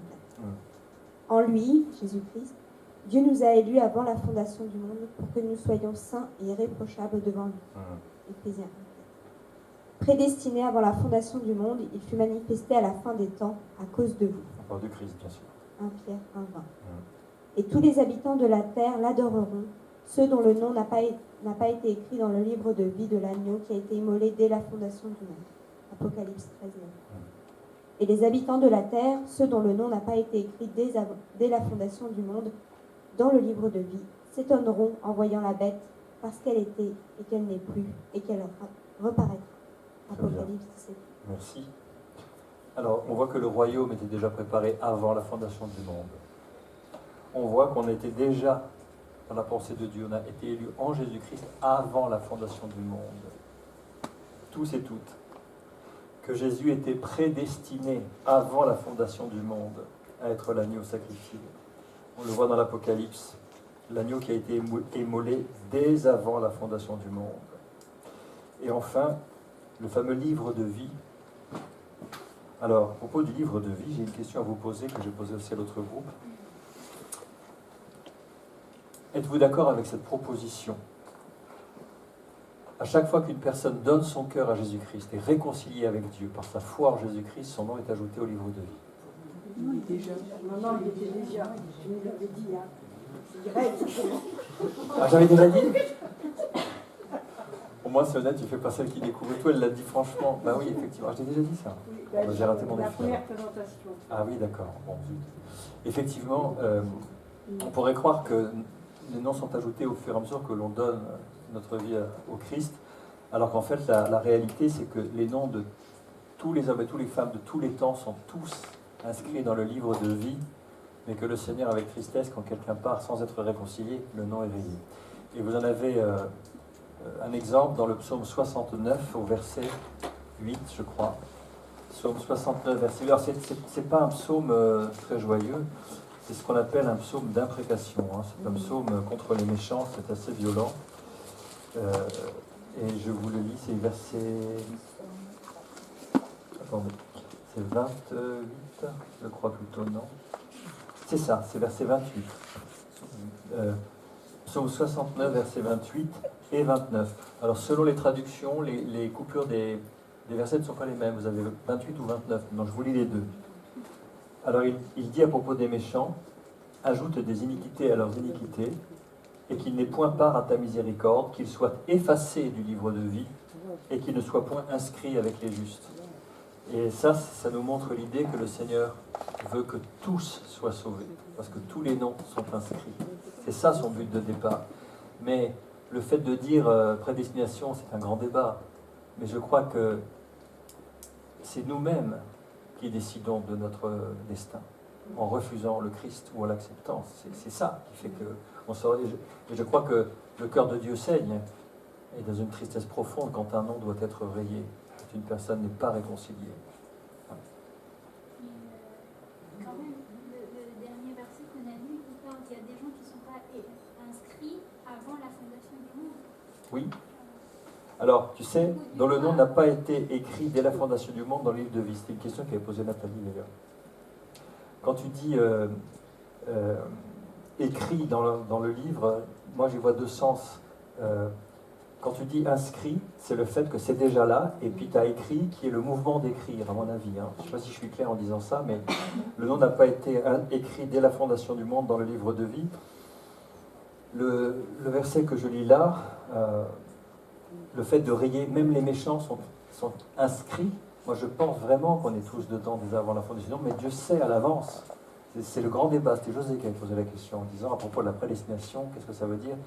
Et je n'ai pas ouvert le débat parce que c'est une question vraiment, ça fait couler énormément d'encre dans le monde évangélique là-dessus. Ce que je crois personnellement, c'est que le Seigneur a tellement d'amour, il veut que tous soient sauvés, ça j'en suis absolument certain. Et Christ n'est pas mort uniquement pour ceux dont il savait qu'il dirait oui, il est mort pour absolument tous. Et ça me va bien cette idée d'un livre où les noms de tout le monde ont été écrits, Mais le Seigneur, qui sait toutes choses, sait à l'avance ceux qui malheureusement partiront sans être réconciliés. Et alors, par rapport à ce sujet-là, qui est vraiment extrêmement vaste, je me souviens d'avoir vu des rayons et des rayons et des rayons de bibliothèque. On continue d'en parler, ça fait encore débat, et on n'est pas plus avancé pour autant. Moi, ce que je pense, je vais vous dire exactement comment je vis les choses. Quand il y a des sujets comme ça, où à un moment, on a des pour, on a des contre, ça fait beaucoup de bruit, on dirait beaucoup de buzz en ce moment, hein, on dirait ce terme-là. À un moment, je dis, Seigneur, écoute, ce sont des sujets pour lesquels on n'a pas forcément la réponse, parce qu'il faudrait rentrer dans les mystères de Dieu. Ça me dépasse. Je préfère me concentrer sur ce qui est de ma responsabilité aujourd'hui, parce que ces sujets, ça peut donner le vertige, ça crée beaucoup d'activités sans que ça avance véritablement la cause du Seigneur. Et je pense aujourd'hui que notre responsabilité, c'est déjà de gérer le jour qui est devant nous. On sait ce qu'on doit faire, et tous ces débats-là, qui n'ont pas d'issue d'ailleurs depuis le temps qu'on réfléchit sur ces sujets, moi je préfère les laisser de côté, parce que je pense qu'on peut s'y enliser. Je ne sais pas ce que vous en pensez, mais moi je dis ce que je peux faire déjà aujourd'hui, ce qui est à ma portée, Seigneur. Vous savez le verset de David qui dit, Seigneur, je ne m'intéresse pas des choses qui sont trop élevées pour moi, au contraire, j'ai l'âme calme et tranquille comme un enfant sevré sur le sein de sa mère. Il y a des choses qui nous dépassent. Quand on essaie de penser à ces choses, moi vous voulez que je vous dise un secret? Le truc qui me dépasse le plus, c'est une simple question, c'est mais qu'est-ce qu'il y avait avant? Dieu est de tout temps, c'est pas possible. Comment ça? Et alors là, ça me provoque un vertige physique, mais physique. J'arrête d'y penser parce que ça m'emporte beaucoup trop loin, Seigneur. C'est pour ça que tu es Dieu. C'est extraordinaire. Il y a comme cette petite voix, mais qu'est-ce qu'il y avait avant? Mais il n'y avait pas d'avant. Il y avait le Seigneur. Des questions comme ça, il y en a beaucoup. Je l'ai bougé? Oui. Pardon. Merci de me le dire. Et alors, Nathalie, tu as toujours le micro? Eh ben, tu vas le reprendre. Pour lire, voilà. Donc, qu'est-ce qui s'est passé? Le Seigneur avait en tête toutes ces merveilles, le royaume dès avant la fondation du monde. Il nous a élus, il nous connaissait dès avant la fondation du monde. Le Seigneur Jésus était prédestiné à être l'agneau immolé dès avant la fondation du monde. Voilà le plan. Et il y a eu la chute, dont on parlera la semaine prochaine. Et si ça s'arrêtait là, ce serait horrible. Horrible, vous vous rendez compte? On aurait que cette petite vie de souffrance terrestre, on sait que derrière, éloigné de Dieu, pour l'éternité, vous vous rendez compte?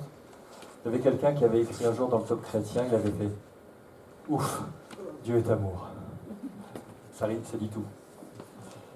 Et le Christ est arrivé, et à partir du moment où le Christ est arrivé, il y a toute une série de « mais maintenant ». Et on va les lire. Nathalie, tu peux les enchaîner s'il te plaît. Mais maintenant, sans la loi, mais maintenant, sans la loi. Mais maintenant, sans la loi est manifestée la justice de Dieu, à laquelle rendent témoignage la loi et les prophètes. Romains 3, 21. Mais maintenant, Christ est ressuscité des morts, il est les prémices de ceux qui sont morts. 1 Corinthiens 15, 20. Mais maintenant, en Jésus-Christ, vous qui étiez jadis éloignés, vous avez été rapprochés par le sang de Christ. Éphésiens 2, 13. Mais maintenant, Christ a obtenu un ministère d'autant supérieur qu'il est le médiateur d'une alliance plus excellente, qui a été établie sur des meilleures promesses. Hébreux 8, 6. Mais maintenant, à la fin des siècles, Christ a paru une seule fois pour effacer le péché par son sacrifice. Amen. Amen. Vous voyez la rupture, il y avait avant Christ et après Christ, et même maintenant, tout est débloqué, on a repris l'histoire où elle s'était interrompue avec Adam. Le projet est de nouveau reparti. La justice de Dieu a été satisfaite. Christ est ressuscité des morts et nous allons d'ailleurs le suivre dans sa résurrection. On était éloignés, sans alliance, sans promesse, et nous avons été rapprochés.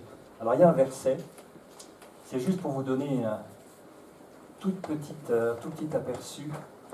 Vous savez, il y a deux passages dans l'Ancien Testament où il y a des prophéties qui sont données sur les 12 fils de Jacob, qui ont donné les 12 tribus d'Israël. Vous avez le père, Jacob lui-même, qui donne des paroles prophétiques sur ses fils. Et puis, plus tard, Moïse, dans le Deutéronome, en donne également. Alors, il y en a deux merveilleuses, enfin, il y en a une merveilleuse qui qui concerne Joseph. Il dit de Joseph, on le lit comme ça, on dit tiens ça passe, il dit Joseph est un arbre fertile près d'une source, il jette ses rameaux par-dessus la muraille. Ça vous fait penser à qui ça? Il y a le mur de séparation, l'arbre fertile qui donne du fruit, qui est près d'un fleuve, qui est le Saint-Esprit, et qui va au-delà des murs. Et quand vous savez que le mot qui veut dire rameau, c'est Nitzrom, d'où vient le mot Nazareth, Jacob, prophétiquement, a vu l'œuvre du Christ entre juifs, non-juifs, le mur de séparation. Tout ça, ça tombe. Il va au-dessus du mur et il va chercher. Quand le Christ dit dans Jean, j'ai encore d'autres brebis qui ne sont pas dans cette bergerie, et celles-là, il faut que je les amène. C'est pas merveilleux, ça? Donc oui, Christ est présent absolument dans toute la Bible. Là, je vous donne un tout petit extrait. Jacob, vous savez, ce qui était extraordinaire, c'est qu'à la fin de sa vie, il était quasiment aveugle. Et donc, toute la famille s'est réunie en Égypte, et son fils Joseph, vous savez comment on le surnommait en Égypte? On disait le voyant, parce qu'il interprétait les songes, il interprétait les rêves. Et le voilà sur son lit de mort, et son fils Joseph vient lui présenter les deux fils qu'il a eus de la femme égyptienne, parce qu'ils sont nés alors qu'ils étaient séparés dans la famille. Ces deux fils, ce sont Manassé et Ephraim. Voilà. Et donc, il les fait approcher de son père, et lui il fait qui sont ces deux-là? Il ne les voit pas bien, et puis il les présente. Voilà. Et il les bénit, il dit, et il les adopte. Vous avez et il met la main droite, qui est la main de la bénédiction, il la met sur le cadet, et la main gauche sur l'aîné. Et Joseph, qu'on appelle pourtant le voyant, il n'a rien compris de ce qui se passait sous ses yeux, alors que son père, qui était aveugle, voyait très très loin. Est-ce que vous comprenez ce que ça veut dire? L'aîné, le fils aîné, c'est qui? C'est Christ. La bénédiction qui devait lui revenir, elle lui a été retirée, elle est venue sur nous. Et on a été adoptés. Donc il faisait un geste prophétique en croisant les mains. Et quand Joseph a dit non, père, c'est celui-là, il dit je sais, il a quand même croisé les mains. C'est une image déjà annonciatrice de ce que Christ ferait. Lui, l'aîné, il s'est effacé pour que la bénédiction vienne sur nous. Et on va voir tous les échanges qui ont eu lieu à la croix. Alors, dernière question de réflexion. Pour quelle raison, à votre avis, une personne pourrait-elle refuser l'amour de Dieu? Un amour aussi profond, aussi vaste, continu, intense, inconditionnel, ininterrompu, enfin on pourrait en ajouter.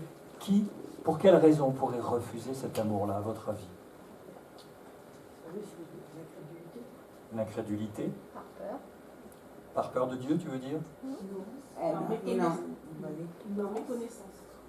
La méconnaissance.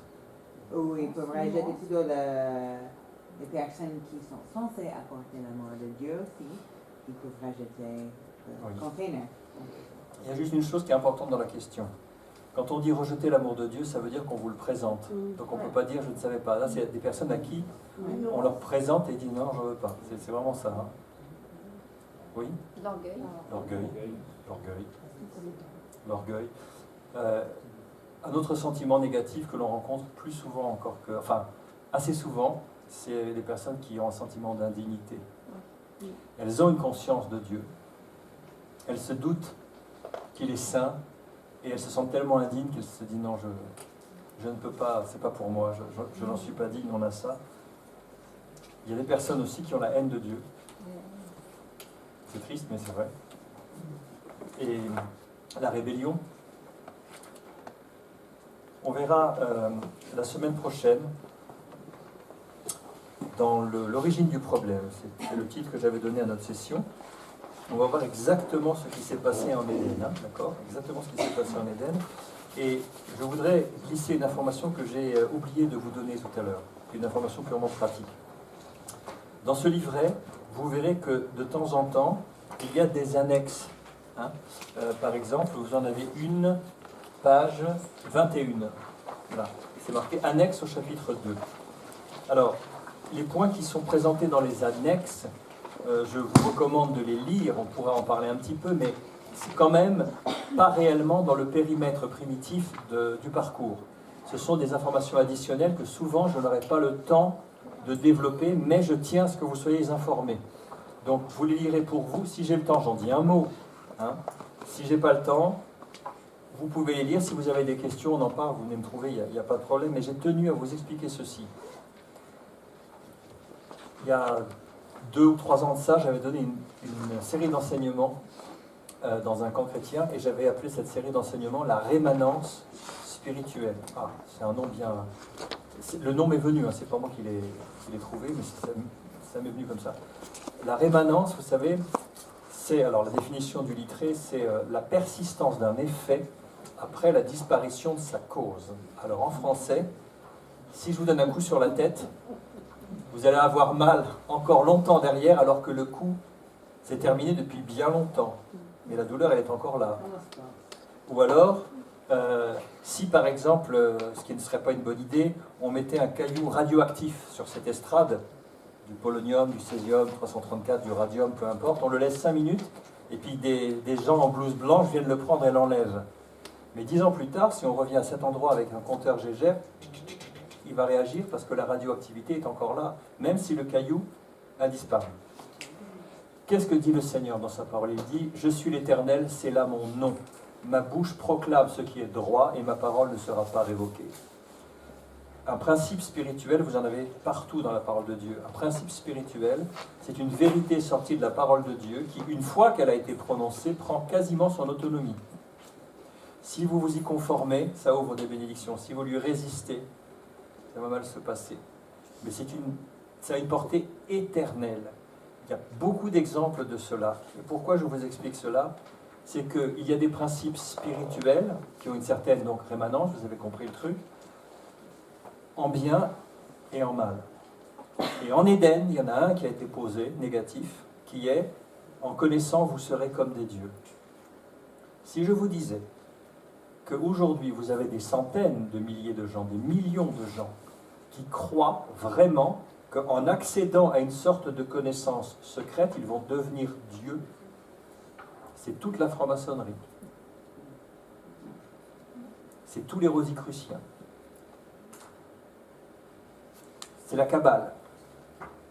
Si vous creusez, c'est exactement ce qu'ils vous disent. Les gens qui rentrent ne le savent pas, mais les initiés qui montent, c'est le mensonge d'Éden qui a pris de l'ampleur avec le temps. Et ça va exploser évidemment avec l'Apocalypse et l'Antéchrist. Mais ça n'est rien d'autre que les principes qui ont été posés en Éden. Je vous le montrerai la semaine prochaine. Vous avez quelque chose à faire la semaine prochaine.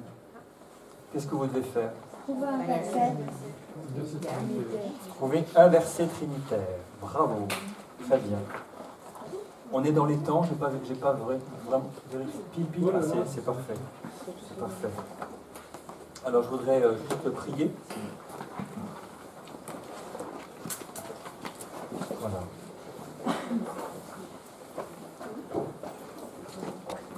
Voilà. Seigneur notre Dieu,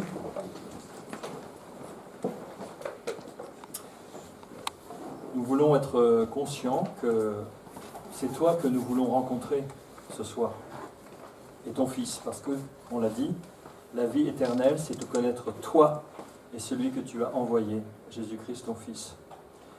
Seigneur, ce mot de révélation, si on l'analyse, ça veut dire retirer le voile, révélum, retirer le voile. Et nous avons des voiles encore d'aveuglement devant nos yeux. Comment les disciples qui ont vécu 3 ans et demi, jour et nuit avec toi, ne t'avaient pas encore connu? Tu nous as fait la grâce de nous donner ton esprit, tu nous as donné ta parole, tu nous as donné les frères et sœurs, puisque nous sommes relationnels et qu'on s'instruit, on s'édifie. Pour être un temple saint dans le Seigneur, on s'édifie mutuellement. On a tout ça que les disciples n'avaient pas. Et on a encore des voiles devant les yeux, Seigneur. On a les voiles culturels, on a les voiles de la religiosité, on a les voiles de nos peurs, on a les voiles de toutes sortes, Seigneur. C'est toi qui ouvres l'intelligence, comme tu as fait pour les pèlerins d'Emmaüs. Je prie, Seigneur, que tu ouvres notre intelligence. Et je prie maintenant, en déclarant au nom puissant de Jésus, que tout ce qui s'oppose, toute forteresse qui s'oppose à la connaissance de la gloire de Christ, qui est l'image de Dieu, tombe maintenant au nom puissant de Jésus-Christ. Que tout voile d'aveuglement soit arraché, qu'il n'y ait plus aucun obstacle qui nous empêche de voir briller l'éclat de ta majesté et qu'on puisse rentrer dans une relation profonde avec toi, Seigneur. Je prie aussi que, comme l'apôtre Paul priait pour les Éphésiens, tu nous accordes cet esprit de sagesse et de révélation pour qu'on puisse découvrir les richesses de ta personne.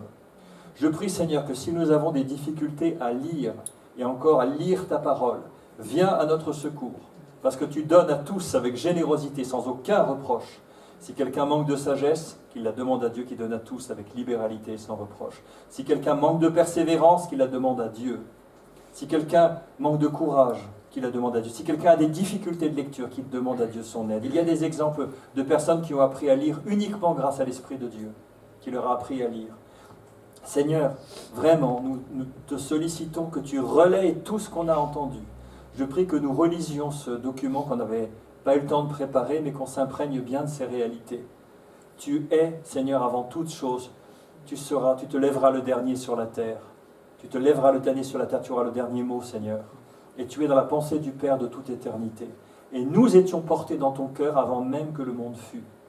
C'est inimaginable pour nous, Seigneur, mais c'est la réalité. Ça montre à quel point on est important. Et je voudrais dire, Seigneur, à toute personne ici qui a une mauvaise image d'elle-même, non. Tu étais dans le cœur de Dieu dès l'origine et Dieu a des pensées pour toi et pour ta vie qui sont plus nombreuses que les grains de sable. Non, tu n'es pas insignifiante. Non. Dieu te considère comme grand. Il a des pensées pour toi. Il imagine des plans. Que personne, Seigneur, ici ne reste en arrière. Au nom de Jésus, je le demande. Que, Seigneur, on avance tous sur ce parcours et sur ce chemin de gloire en gloire. Notre gloire, c'est toi. Et notre but, c'est de te connaître. Seigneur, on attend ta grâce pour toutes ces choses. Merci de nous raccompagner, chacun chez soi, dans la paix, et qu'on puisse ruminer, méditer, et ne laisser tomber à terre aucune de tes paroles. C'est ma prière au nom du Seigneur Jésus. Amen. Juste quelques précisions. Il faut lire, évidemment, la session 2, le chapitre. Alors, ça va être de la page... Merci Marie, j'étais dans mon élan. Alors, ce sera... Si j'arrive à les séparer, page 15, l'origine du problème, chapitre 2, page 15, jusqu'à 17, et il y a un certain nombre de questions, après ce sont les annexes. Ah non, oui c'est ça. Alors je voudrais dire une chose, il y a 10 questions au total. Vous les voyez, quand c'est inscrit, réflexion. Les questions. Alors, la question est courte, la réponse peut-être plus longue. En quoi consiste la tactique du serpent ? Sur quel levier joue-t-il? Et puis un peu plus tard, avez-vous subi ce genre de tentation? En cas de tentation, quelle arme puis-je opposer à l'ennemi, etc. Et là où vous avez le plus de travail, c'est page 17. Vous avez 4 questions. Quelles sont, d'après le texte et d'après vos observations quotidiennes du monde, les conséquences de la chute, donc du péché? 1 sur le plan physique, 2 sur le plan spirituel, 3 sur le plan moral et 4 sur les facultés humaines. Alors je vais être très franc avec vous. Les réponses sont derrière. Mais... Fallait pas le dire. Non, je te dis quand même parce que... Non mais il y a des malins parmi nous, il y a des rusés, Ouais, voilà. C'est comme les mots fléchés, vous savez, en été, quand on bute sur un mot, on dit allez, je vais aller voir la solution, machin, bon. Essayez de résister. Écrivez d'abord vos propres réponses, puis après, si vous voulez, vous comparerez. Mais dans ce sens-là plutôt, d'accord? Ok? Voilà, merci Marie. Ça sera beaucoup mieux donc pour la semaine prochaine, pour que le partage soit plus enrichi. Voilà.